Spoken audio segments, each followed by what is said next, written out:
নমস্কার বন্ধুরা, খাদ্যলোভীর পেজে আপনাদেরকে অনেক স্বাগত জানাই। আজকে চলে এসেছি অসাধারণ স্বাদের ছানা ভর্তা রেসিপি নিয়ে।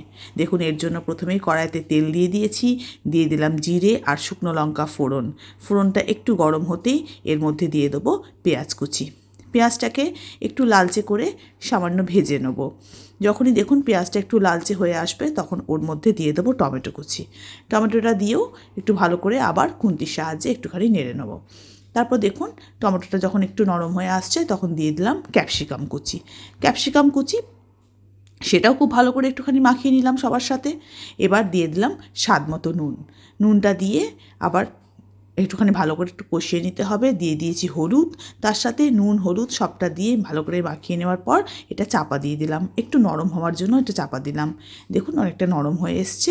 এই সময় আমি এক এক করে বাকি মশলাগুলো দিয়ে দেবো। দিয়ে দিলাম আদা রসুন বাটা দিয়েও কিন্তু খুব ভালো করে একটুখানি কষতে হবে, কারণ আদা রসুন বাটা দেওয়ার পর একটু না কষলে কিন্তু একটা অন্যরকম গন্ধ থাকবে। এবার দিয়ে দিলাম কাশ্মীরি লঙ্কার গুঁড়ো, জিরে গুঁড়ো, আর দিলাম কয়েকটা চেরা কাঁচা লঙ্কা। কাশ্মীরি লঙ্কার গুঁড়োটা আমি সম্পূর্ণ কালার হওয়ার জন্য দিয়েছি, আপনারা যদি মনে করেন এটাকে স্কিপ করতে পারেন। এবার দেখুন প্রায় কষা হয়ে গেছে, তেল ছেড়ে বেরিয়ে আসছে। এই অবস্থায় আমি ছানা দিয়ে দিলাম। ছানাটাকে আমি বাড়িতে দুধ থেকে করে রেখেছিলাম, আপনারা প্রয়োজন পড়লে বাইরে থেকে কিনে নিতেও পারেন ছানা। দিয়ে সবটা দিয়ে দেখুন ছানাটাকে খুব ভালো করে মশলার সাথে খুব সুন্দর করে খুন্তির সাহায্যে আমরা এটাকে মাখিয়ে নেব।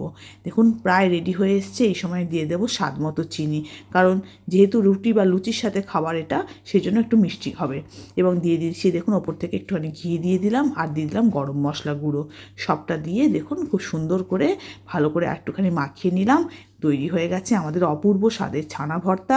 এটা রুটি, লুচি, পরোটা যে কোনো কিছুর সাথে জাস্ট জমে যাবে।